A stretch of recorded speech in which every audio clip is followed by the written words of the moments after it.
As John was saying earlier, us faculty are excited to be here. They don't usually let us out, and we're just coming back to work these days. So I'm going to be talking about kind of tools for the cloud and data. And Federico took all the difficult questions. I think some of those I wouldn't like to try and answer about, where is all this technology leading us? But certainly, the cloud is one of the things that's changing how we operate. And a lot of it has got to do with the size of the data that we're analyzing today. So let me just get this right. Yeah. So what's been in the news about chess? Anyone? Yeah, cheating, right? That not only do we have robots playing chess, but humans are using the robots and the machine learning surreptitiously when they're playing other humans. So this is Stockfish is one of the apps that plays chess, and it's rated at about 3,500. The best human is about 2,800 and something, Carlson. But you can imagine if you've got the aid of the computer that you're going to defeat your other human contestant. And that's what's been happening, and the chess world is in uproar. And this is actually just a sign of the way AI is affecting us in business, that I think I agree with Federico. Ultimately, you need humans in the loop, that a lot of these things are getting to this stage where they can do dangerous things. We've got drones. The war in Ukraine is mostly a technological war, that we've got drones being guided, et cetera, autonomously by themselves. And that's, a big worry. And actually, what came out at the beginning of the week, like I think yesterday, the government here said, did anyone read about it? That there was going to be basically, they're going to look at what are people's rights and what about AI's, rights. That we need to constrain AI. That it's got to a stage where, it could be potentially dangerous. It's making decisions now about us, about what to show us on TV. It's making decisions more and more, in our lives. So I want to start off by giving you some background in technology. How many of you actually program out there? Anyone program? Oh yeah, we got a few, great. How many of you have programmed in the cloud? Yep, we've got a few, okay. That's what I do. Myself, and I don't know if anyone was here yesterday, Abel Sanchez, we hang out together, and for the last 3 years, ever since COVID started, we've been operating in the cloud. And if I want to convince you of something today, it's that we can now do things with these tools in the cloud that we couldn't do before. So just to give you some background about, where does the data come from and what are we trying to do with it? Well, the data is coming from all these apps, and we're feeding in.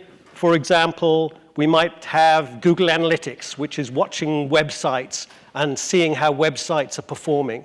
Right? They're tracking you when you're clicking on buttons on their website, and they can tell us a lot about whether our advertising is working or not. And so typically, somebody like Netflix is collecting about 500 billion events a day. And once you get into the billions, it's quite a lot to handle. So typically, we're setting up these pipelines. Here I'm showing one that is going from, on the left, we've got the online apps, for example, that are feeding data. So you might imagine Uber, you're asking for a car, right? So that's an event, and that data is going to be fed into this pipeline. And they're going to do a calculation on surge pricing, say. Do they need to double the price because, you're in London and it's 11 o'clock at night, everyone's leaving the pubs? There's going to be surge pricing. So you're trying to feed this data through and make some decision. Here I'm showing that we've got business intelligence tools on the right-hand side. But typically, we might replace those with a machine learning model. So this is what Uber does. It's feeding that data into a machine learning system that's going to make a decision about surge pricing, and the price is going to be fed back to you. So the stages in this are now that we've got companies like Fivetran that provide connectors. So they have something like 23,000 connectors that'll connect, for example, to YouTube, to Google Sheets, whatever. And so there's not a problem now with connecting to data and being able to suck it in. And today, we'd like to get it as soon as possible into the cloud, because it's typically big. Like I was saying, 500 billion events a day. I'm not going to handle it on my laptop. I'm probably not going to handle it in a normal data center. And so the cloud today is not only machines that we can spin up 1,000 machines or 3,000, really without thinking about it very deeply. And it's quite easy to do. Now, if you do that in your normal data center, like at MIT, we really can't do that.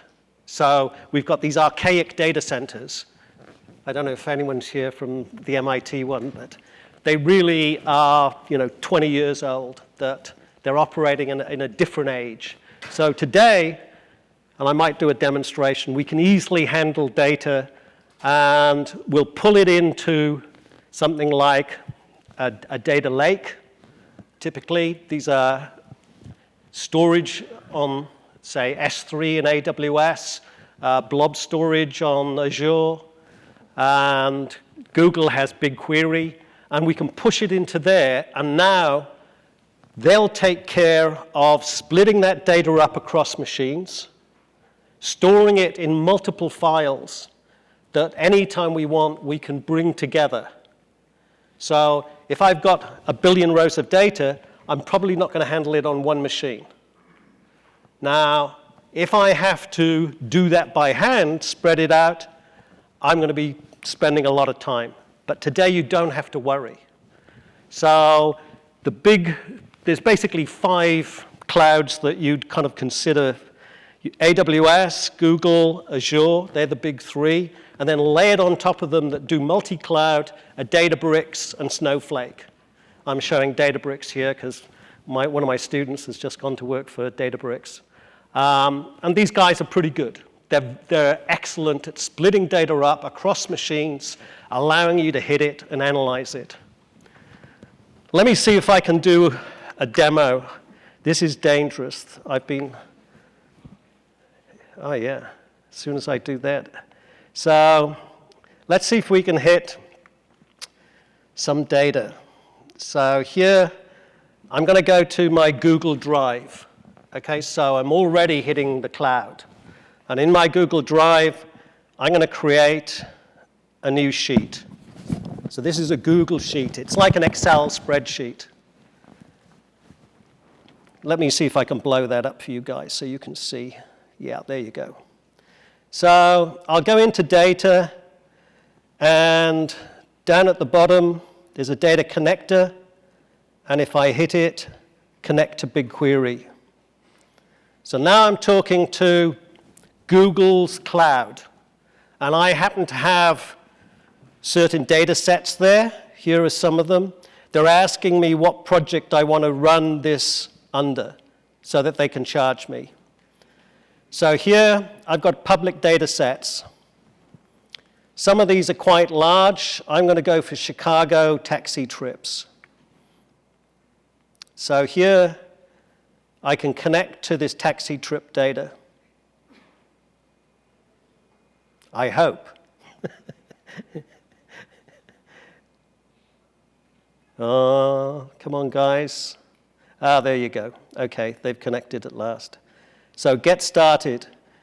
So what they're showing me here is they've loaded the data, and they're showing me a view of just a few rows of the data. There's actually about 200 million, here we are, 204 million rows. So this data is sitting up there in the cloud, and I'm just an interface on my machine. I'm using this Google Sheet to talk to, it's actually talking to BigQuery and this data set. And for example, we can take a look and build a pivot table here on that data set. So in the rows, let me add trip start time.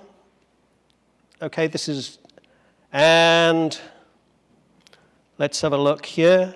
It's asking me the order I want it in, number of rows. I want all the rows, group by, and I want to group it by, these are going to be the rows, and I'm going to have hours of the day coming down in the rows. Now across, I'm going to have days of the week. So let's do the columns. And there I'll do the start time, but this time I'm going to pick out group by, we'll have day of the week. Okay, and the values, let's go by the fair, okay? So on this, so many 100 million, what do we say, 200 million or so?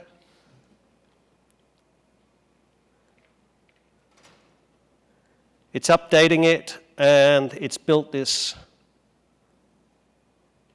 table, which will have 24 hours of the day, and across the top we've got days of the week, and we can do smart things like coloring it, etc. But it basically, that's it. I'm manipulating the data in the cloud. I don't know how many machines it's running on. This is pretty small data. If I hit some of the bigger data, I've hit 55 billion rows of data, and it costs about $10, something like that. But so that's how, why we're operating in the cloud today is that now those machines will kind of gradually spin down. I don't have to kill them. They're smart enough to know that after a few minutes I'm not using them. But it's very easy to spin up machines, and they're cheap. Typically, I keep a machine in London because I like to watch rugby and cricket on the BBC, and the machine costs me $5 a month. So it's cheap up there. It's cheaper than anything you can handle internally in your company. The nice thing is I don't have to patch those machines. If they go down, they'll replace them. So there's lots of advantages in that you're outsourcing a tremendous amount of stuff that you're going to employ tens of people to run if you're trying to do it internally, maybe more than tens. Let me go back to this.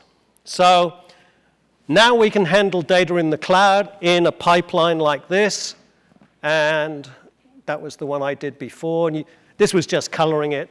Those rows, this is just a slide. But you can color it so you can see when's the busiest time. So here I did the lightest colors are the busiest. So you can see in the kind of weekdays, it's actually at about 1600 hours. 4 o'clock in the afternoon is pretty busy through 6 o'clock. At the weekends, it's kind of midnight, 1 a.m., people are going to the airport to catch planes. Or that's the kind of usual interpretation. So today, we're trying to make decisions based on data. And we're trying to do it in real time. And we need help to do that. There's brokers called Kafka that'll handle events. So those events I was talking about, the 500 billion events a day, they're pumping them probably into Confluent is the name of a startup that's taken over Kafka, and they'll be handling that and pushing the data to the various clouds. Choose your cloud. And one of the things that we do today when we're talking about data, I was saying it's getting split up. It's getting split up into little files. So here on the left, this data set that I was talking about, say 55 billion rows, is going to be stored in these files called capacitor files. Parquet is the more common standard to break the files up into. And they'll sit in, say, this cheap storage, S3 or Azure's blob storage. And there it's really cheap. You can have a petabyte, 2 petabytes, and you're not going to spend that much money. And so while it's in the file system, it's hardly costing you a thing. When you need to bring it into a machine and make queries, now you're going to get charged. But this has revolutionized just this little storage mechanism. Spark is based on it, if any of you use Spark. But that's the way we break these files up across machines, is we'll plonk those files onto, say, 1,000 machines. They'll sit there, and then we have Colossus that manages these machines. Other things like Dremel's query engine will allow you to do SQL queries across these 1,000 machines, and you won't even know you're doing it. Like I was doing it there. On that, when I did that pivot table, I had no idea how many machines they spun up, but they probably spun up a few, maybe one or two.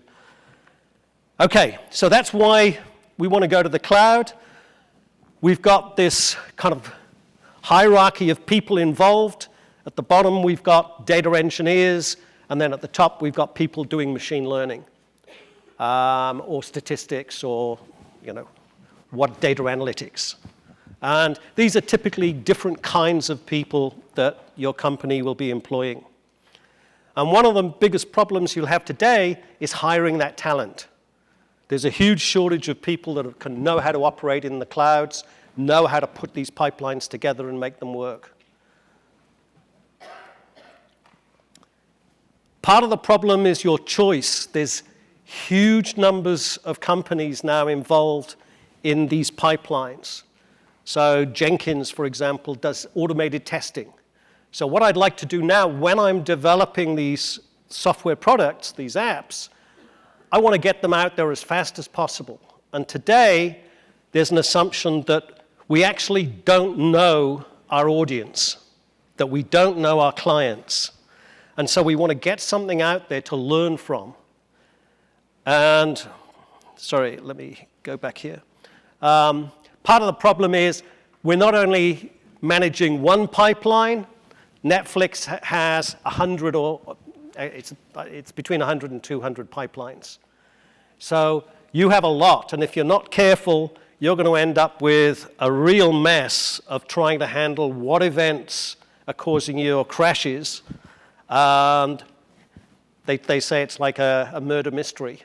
That the problem is in distributed computing, it's asynchronous in the sense that we send out a message saying, do something. So when I was doing that pivot table, I was actually sending out a message to BigQuery, to their API, their application program interface, and saying, do something for me. Now, if they hadn't done it, I wouldn't know if it's my problem that I sent the wrong message or whether it's their problem. So you can imagine, here I'm showing 4 apps. If you've got 100, 200 apps, that are all feeding data into pipelines. Now you've got a fair amount of complexity.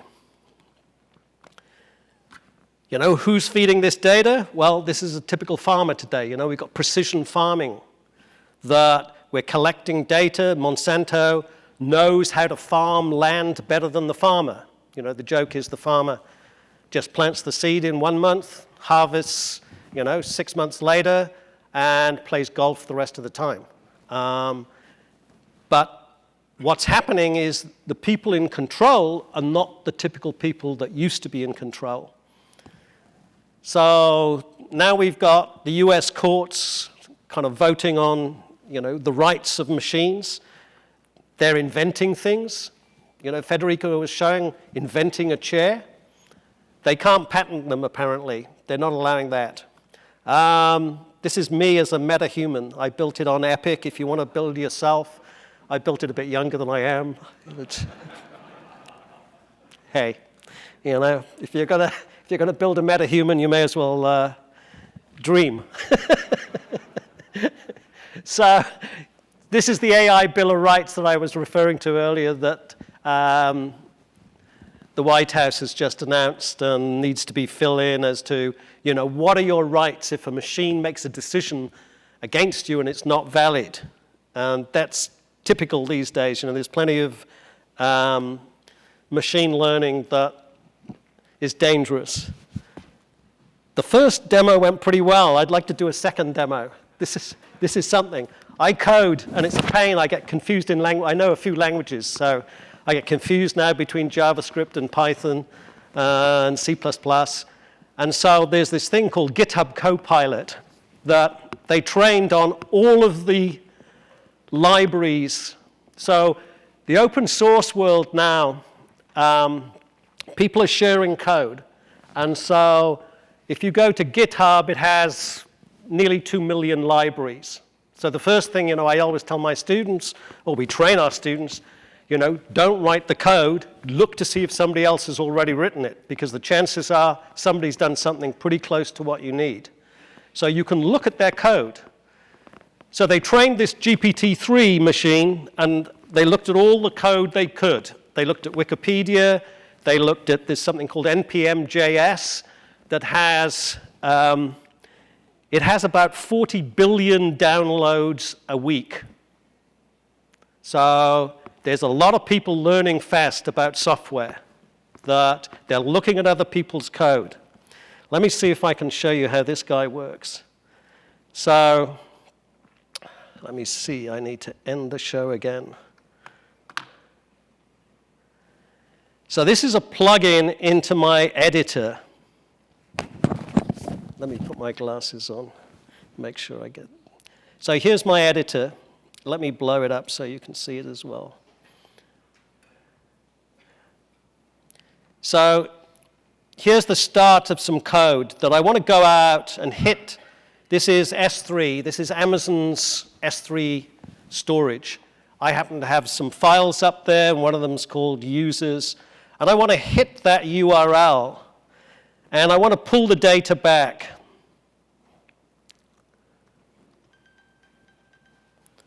So it completed it for me. Did you see? Fetch URL. Okay, that's what I want to do. Okay, it's actually thinking that's code.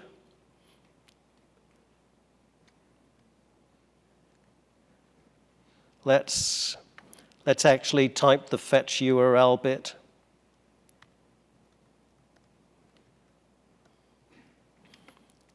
Okay, that's code. Let's see if it does. Yeah, it's suggesting that this will get it, get the data, write it out to the console. It already somehow knows that it's JSON, and it's pulling it back, and it's writing out that. So now I can run that code. Oops. Run and debug. Web app. It's actually not. It's not doing exactly the right thing there.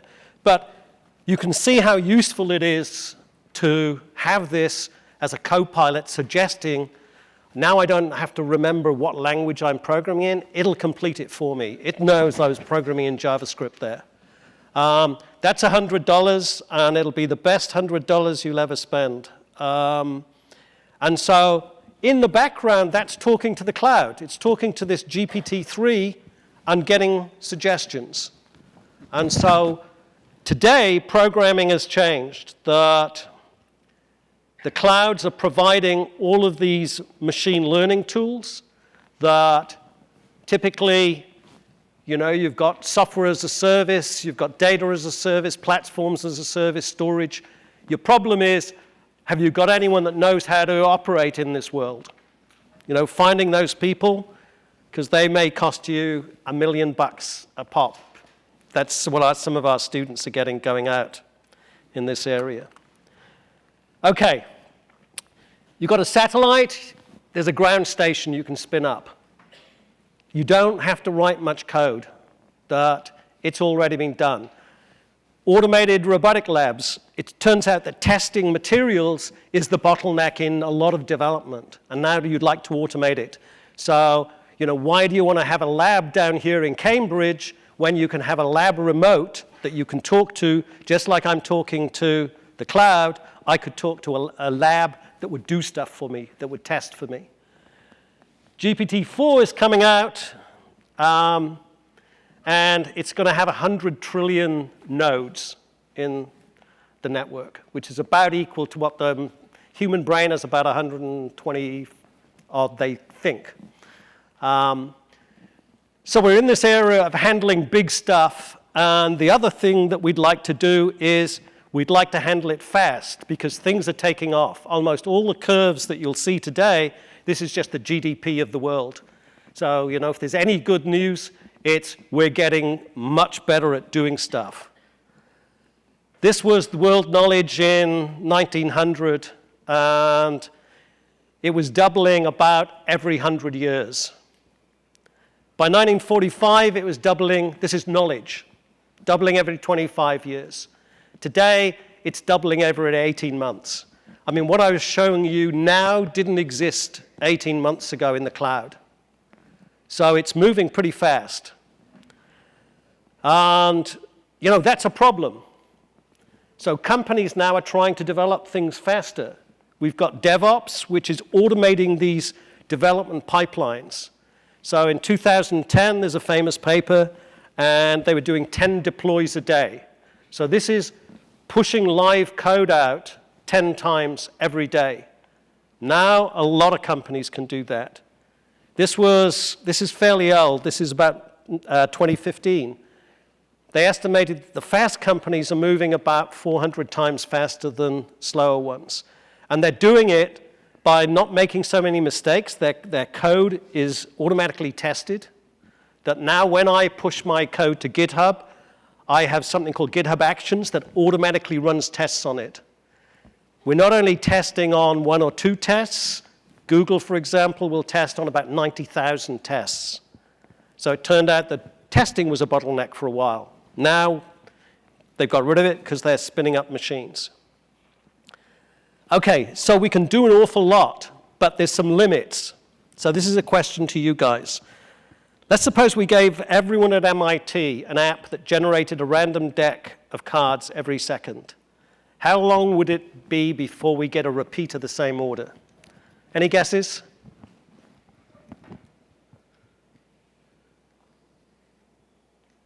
What would I do to calculate it, guys? How many combinations of 52 cards can I have?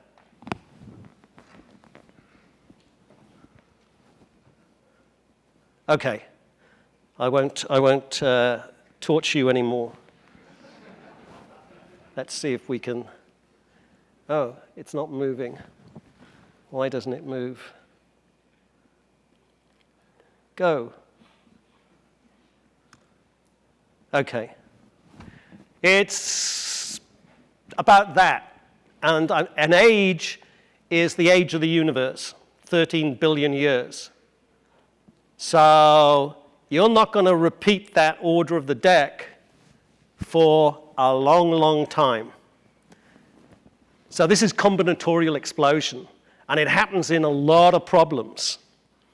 You can imagine that you're trying to make decisions on things that are quite complicated. So even with the most powerful computers, I'm not going to be able to solve some of these problems. That's the message I want you to take away, that there are limits. And you've got to be really careful about those limits. The other limit is that science is in one place. It's what is. You know, what do you want to do with it? You know, what ought you to do? Science can't answer that. So there's a whole load of other things that, you know, Federico was talking about. Ought we to do this? Ought we to go into the metaverse? So we can't. Those belong to philosophy and other areas. The other thing that makes it complicated is that we have chaotic systems. So that was 3 systems that started off in exactly the same position with exactly the same mass, but you see how quickly they get out of sync. So these are chaotic systems. And again, that's fairly simple, that system. There's a lot of chaotic systems out there. And that means they're not predictable. You know, weather is one of them, right? We know that we can predict the weather out a little way, but after a certain time, chaos hits us. So there's more and more systems that we're stumbling across, and for the last 20 years, science has recognized that there are all of these systems that are basically unpredictable. No matter how much data you collect, you're not going to be able to predict the weather.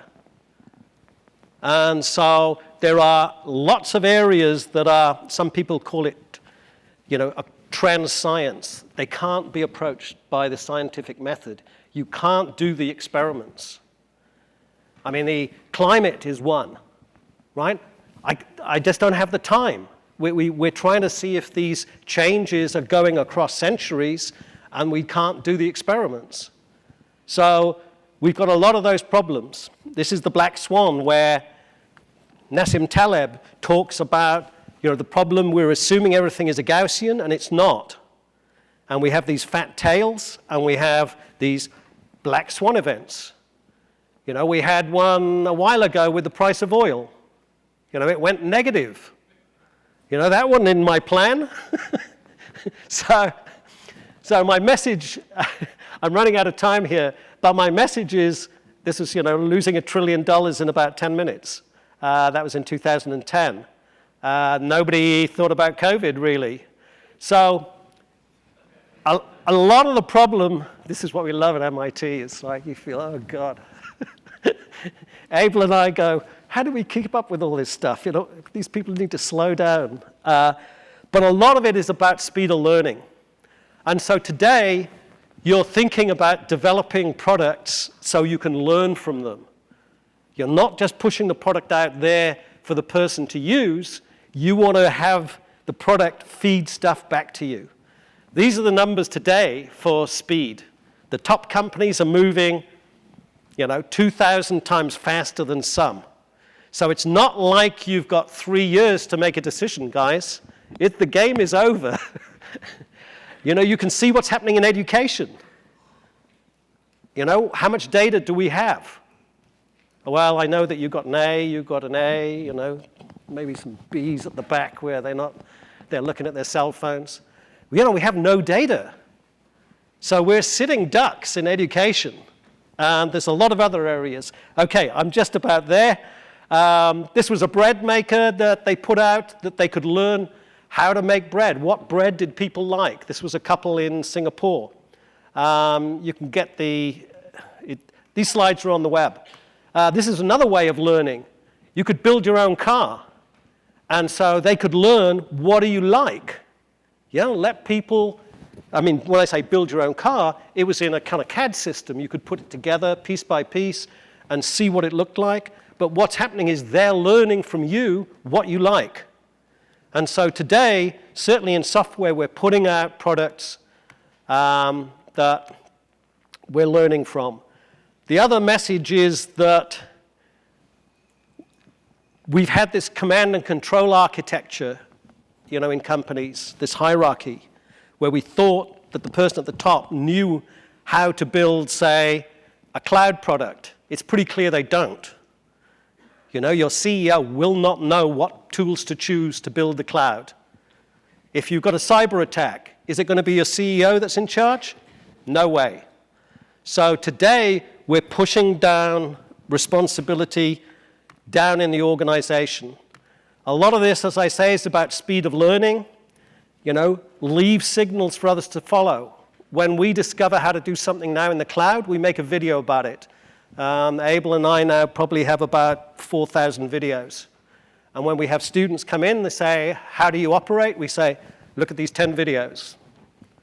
And so my message is that companies are complex systems. It's unclear that you can use the command and control method that everyone's been using till now. It seems that a lot of things have to be bottom up, that you have to let your people make the decisions down there, what tools they're going to use in the cloud, say. Anyway, what framework? It depends. Some problems you haven't approached before, you need to be agile. You need to do fast experimentation. Other areas, you do know. We've got plenty of experience. Waterfall is fine. It's not as if there's one methodology you can apply across the whole landscape. It depends on, if it's a clear sky, we'll use this method. If there's a hurricane, we need this other method. So if you're dealing with, a chaotic system, you've got real problems. This is a guy, David Snowden, and he talks about, okay, when can you apply the different methods? And it depends on what kind of system you're dealing with. And more today, unfortunately, we're in a pretty fast-changing world. It's at least complex adaptive. Is it chaotic? Maybe. Okay, I can see Graham is hovering. I should stop. Actually, people really like your presentation. So you see lots of questions. Let's give a bigger applause. John, questions are here. Oh, yeah. What do you want me to do? You can answer number one? Question. Yeah, you can, yeah. Exactly. Yeah, so Dropbox, for example, is going back. Their model is fairly simple. They're just going to store data. The problem we're hitting, so it's not as if there's no case for on-prem, but in general, the cloud is not just machines. It's software. I mean, if I want to do security, they've got the tools that allows me to do security much better than anything I can do internally. You know, in MIT, we have no control over our data. Imagine we've got loads of people putting things into Dropbox. I was doing Google Drive. I'm putting files in there. I'm putting Excel spreadsheets in there, financial data. And then the person leaves. Who's going to recover all that data? Nobody. So at the moment, Dropboxes and Google Drives sound great, but we don't have real control over what's in them. And data governance is a monster problem hitting companies. And what I'd say is cybersecurity is the other one that I was mentioning. You must have already practiced your cybersecurity drill before you're breached. Who's going to be in charge? Are you going to tell your board that you've been breached? Why wouldn't I want to tell my board? Well, they might talk to the press. Do I want people talking to the press? No. So today you go through chaos engineering, etc. But that's another. Okay, what are the most pressing environmental challenges posed by cloud? Cloud is actually green. It's much greener than you having computers under your desk, in your closets, whatever. It's the cheapest, the cleanest that you'll get. And they're making a big pitch for it, all the cloud vendors. So it's pretty green. How you do all the trade-offs, I'm not sure. But any more? Yeah, more. Like if people keep going.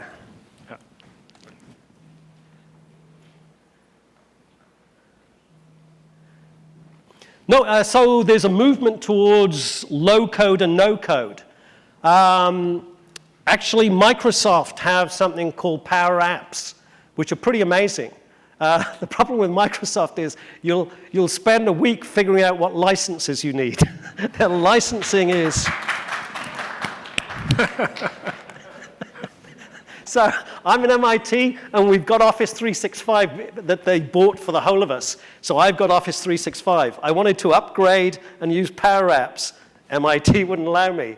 Could I find the person to talk to at MIT that would let me? No.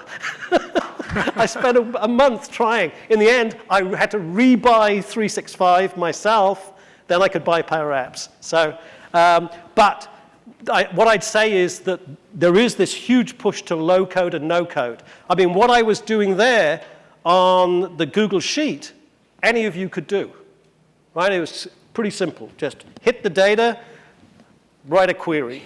That's an interesting question. As a company, when you migrate to like cloud with 5 volts? Yeah. Oh, no, you still own your data. I mean, you won't put anything in the cloud that you haven't encrypted.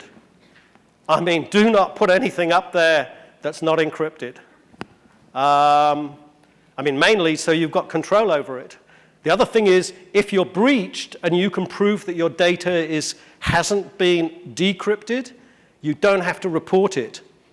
One of the best pieces of advice we had a lady in that's a lawyer, and she was saying, the first thing you do when you're breached, one, you need to make sure you know who's running the show, who's in charge. You need to get external lawyers. Your internal lawyers don't have client lawyer privilege. So you need external lawyers.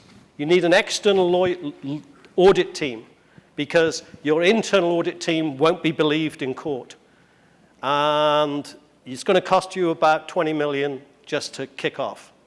And don't let your CEO talk to the press because you won't know what's actually happened in your machines for weeks. You know, if you've been breached, the chances are they've been in your system for probably a year. That's about the average. So they're in your system, they're moving around, they're trying to figure things out, get more passwords. And by the time you know you're breached, they'll have been there a long time. But anyway, those are just the advice. They call this chaos engineering. You know, practice your fire drills. Take machines down. Okay, GPT-3 Copilot, full stack. Yeah, full stack is tough. Abel and I did a course on full stack. React is just brutal. But it's getting better. You know, it's just learning all the time. So, and it seems to be able to learn like what I've written. It's been through all my files, I can tell, but, you know, it's pushing code back at me that I wrote years ago. Anyway, let me end there, but it's an exciting world, and get yourself a Copilot, because thank you so much, we need John. all the help. Thanks. It's wonderful.